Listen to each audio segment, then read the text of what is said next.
कि हम दिल आजारी से हाथ उठाएंगे भाई। हम खुद हम न अबू बकर उमर तो छोड़ दें, हम यजीद की भी ताज़ीम करेंगे, यजीद तक की। वो यजीद, आप लोग अक्सर यजीद की ताज़ीम नहीं करते, लेकिन मैं करूंगा। सिर्फ आपसे इतना आपसे, आप अपने आलिम को लेके आए इधर। हाँ हम करेंगे, हम देखें ना, हम इतना कॉम्प्रोमाइज करेंगे, इतना हम नासिबी बनेंगे कि हम यजीद की भी ताज़ीम करें। बस एक शर्त है कि आप अबू बकर उमर, जिसका कहते हैं कि इनके नाम लेने से आपकी दिल आज़ार हुई थी, इनका इस्लाम आलिम लेकर आए, इनका इस्लाम साबित करें, खत्म बात।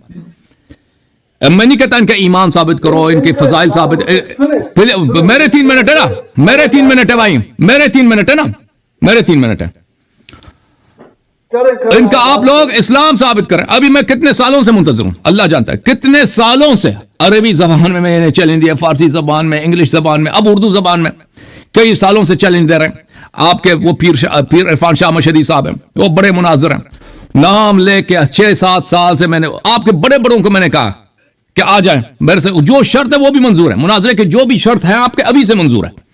कोई आता नहीं, जब इस्लाम साबित नहीं कर सकते भाई तो क्या हमसे गला करते हो कि उनका नाम ना लो, ठीक है ना।